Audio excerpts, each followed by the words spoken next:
स्वागत है सम्राट कुमार और आप देख रहे हैं इन्फो हब इंडिया चैनल। इस चैनल पे आपको जॉब से रिलेटेड जो भी नोटिफिकेशन होती है उसके बारे में बताया जाता है। यहाँ पे हम हैं सीबीएसई की मेन वेबसाइट जिसे central board of secondary education के नाम से जाना जाता है। ये कि इंग्लिश मीडियम में जो पढ़ाई कराया जाता है इसमें। और इसमें एक जॉब का नोटिफिकेशन आया हुआ है जिसमें जूनियर असिस्टेंट का जॉब है। इसके बारे में हम सब डिटेल जानने वाले हैं कि कितनी जो सीटें हैं वो हैं, उसके साथ ही सिलेबस क्या होने वाला है, सिलेक्शन प्रोसेस क्या होने वाला है, एग्ज़ाम पैटर्न क्या होने वाला है और सबसे महत्वपूर्ण बात है कि आप लोगों को कैसे जो है फॉर्म को भरेंगे। तो आइए समझते हैं पूरी जानकारी वीडियो में। यदि आप नए हैं तो मेरे चैनल को जरूर सब्सक्राइब करिए और बेल आइकन को प्रेस करिए ऐसे ही जॉब नोटिफिकेशन को जानने के लिए। यहाँ पे हम ऑफिशियल नोटिफिकेशन जो जारी किया गया है उसके बारे में हम बात कर लेते हैं। यहाँ पे देखिए आया हुआ है, जो नोटिफिकेशन जारी किया गया है वो 31/12/2024 को जारी किया गया है।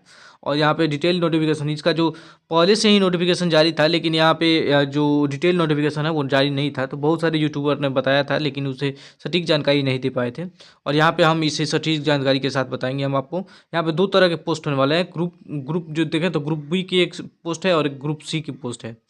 एक है सुपरिटेंडेंट लेवल की पोस्ट और एक है जूनियर असिस्टेंट, जिसका लेवल होगा जो सुपरिटेंडेंट लेवल का है वो 6 लेवल का पे मिलेगा आप लोगों को। उसके बारे में हम बताएंगे कितनी सैलरी आपको मिलेगी। और असिस्टेंट की लेवल 2 की वैकेंसी है। मैक्सिमम एज जो होना चाहिए वो 30 साल होना चाहिए सुपरिटेंडेंट के लिए। यहाँ पे सीटों की बात किया जाए तो सीटें यहाँ पे एससी के लिए यहाँ पे देखेंगे ग्रुप बी लेवल की बात कर रहे हैं हम, 20 है। वहीं जूनियर असिस्टेंट की 9 है। वहीं एसटी की बात की जाए तो 10 है। और यहाँ पे ग्रुप सी लेवल की जूनियर असिस्टेंट की 9 है। और आगे देखा जाए तो जूनियर असिस्टेंट की यहाँ पे 34 है, 13 AWS की और यहाँ पे 5 है अनरिजर्व की। सब मिला के 70 सीटें हैं किसके लिए, जूनियर असिस्टेंट की, जो कि 12th लेवल पे जॉब है। और यहाँ पे कंप्यूटर की भी नॉलेज चाहिए जिसके बारे में हम डिटेल बताएंगे आपको क्या कंप्यूटर का नॉलेज चाहिए। उसके साथ ही यहाँ पे सुपरिटेंडेंट लेवल की पोस्ट की बात है तो यहाँ पे 142 सीटें हैं। ऑनलाइन अप्लाई करने का डेट अगर जो देखा जाए तो यहाँ पे 2/1/2025 यानी कि आज से ऑनलाइन होना शुरू हो जाएगा और लास्ट डेट 31/1/2025 से तक ऑनलाइन होगा। तो यहाँ पे 31/1/2025 तक सभी डिटेल्स आप लोगों की एलिजिबिलिटी जो है वो लास्ट डेट तक ही मापा जाएगा, यहाँ पे बताया गया है। यहाँ पे सबसे जरूरी बात, यहाँ पे जो सर्टिफिकेट का प्रॉब्लम आता है, यहाँ पे ओबीसी नॉन क्रिमिनल और एससी का सर्टिफिकेट या फिर जो भी आप रिलैक्सेशन लेंगे उसका सर्टिफिकेट आप लोगों को 31/1/2025 से तक बन जाना चाहिए, उससे पहले बन जाना चाहिए। यदि आप नहीं बनवाया है तो बनवा लेंगे, तब उसके बाद इस फॉर्म को भरेंगे। यदि आपकी उम्र 30 साल से ज़्यादा हो गई है तो यहाँ पे SC ST के लिए जो छूटें हैं, यदि आप SC ST से आते हैं तो 5 साल की छूट मिल जाएगी आपको अपर एज में। और यहाँ पे OBC से आते हैं तो यहाँ पे 3 साल की छूट मिल जाएगी।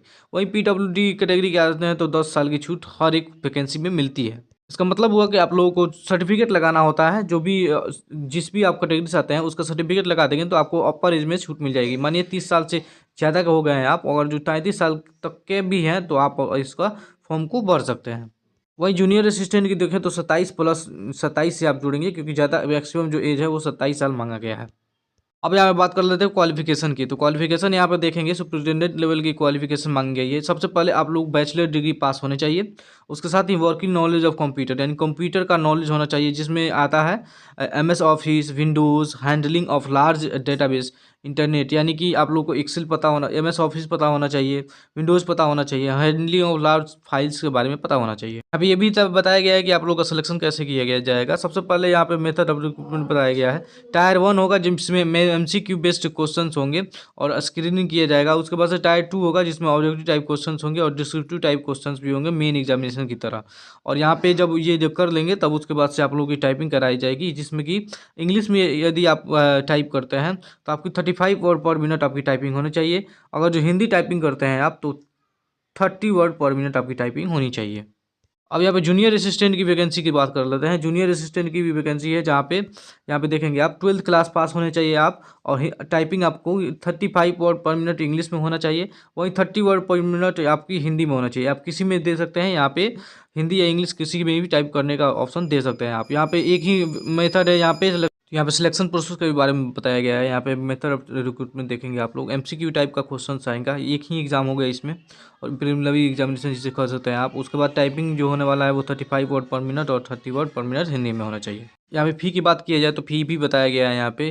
अगर जो आप SC ST PWD एक सर्विस में वीमेन अगर जो किसी कैटेगरी से आती हैं तो आपको फ़ी नहीं देने का ज़रूरत है। लेकिन अगर जो वहीं अनरिजर्व OBC और EWS और मेल से आते हैं तो यहाँ पे 800 रुपये फ़ी देना होगा आपको। फॉर्म को भरने के लिए हम जो एक लिंक है उसको डाल देंगे, वहाँ से आप CBSE बोर्ड की वेबसाइट पे जाके आप भर सकते हैं, या फिर यहाँ पे देख पाएंगे आप cbse.gov.in, यहाँ पे भी जाके आप भर सकते हैं। सुप्रिटेंडेंट का एग्ज़ाम है, उसके में जाने तो यहाँ पे करंट अफेयर्स जो आ गया, जनरल नॉलेज, वो 30 क्वेश्चन आएंगे और 90 मार्क्स का हो, यानी कि एक क्वेश्चन के लिए 3 मार्क्स दिया जाएगा। और वहीं यहाँ पे अगर जो निगेटिव मार्किंग की बात की जाए तो 1/3 निगेटिव मार्किंग भी यहाँ पे है। वो ये जो निगेटिव मार्किंग है वो प्रिलिमिनरी एग्जामिनेशन और मेन एग्जामिनेशन दोनों में है, तो ये ध्यान रखेंगे आप। और यहाँ पे हम उसी को ध्यान देते हुए यहाँ पे बता रहे हैं हम आपको। यहाँ पे general mental ability, general intelligent, logical reasoning, analytical ability से आएगा आपका क्वेश्चन 30 और 90 नंबर का आएगा। वहीं अर्थमेटिक से आएंगे 30 क्वेश्चन और 90 नंबर के होंगे। यहाँ पे जनरल हिंदी से भी क्वेश्चंस आएंगे और जनरल इंग्लिश में भी क्वेश्चंस आएंगे। 15 क्वेश्चंस आएंगे जो कि 30 होंगे और यहाँ पर 90 मार्क्स के होंगे। सबसे अच्छी बात यह है कि यहाँ पे कंप्यूटर का भी नॉलेज मांगा गया है, यहाँ कंप्यूटर प्रोफिशिएंसी भी कहा गया है। 30 नंबर का ये 30 क्वेश्चन आएंगे और 90 नंबर का होगा। आप लोगों को डिटेल सिलेबस जो है वो अगले वीडियो में हम बता देंगे क्या क्या होने वाला है। यहाँ पे हम शॉर्ट में बता रहे हैं क्या कहाँ से कौन से क्वेश्चन आएंगे। यहाँ पे आप देखेंगे, यहाँ पे पार्ट 1 में ये है जूनियर असिस्टेंट का, मैंने जो पहले बताया वो सुपरिटेंडेंट का था। यहाँ पे जनरल नॉलेज, करंट अफेयर्स और अवेयरनेस से आएंगे 30 क्वेश्चन और 90 मार्क्स होंगे। वहीं 25 क्वेश्चन आएंगे रीजनिंग से, 75 मार्क्स होंगे।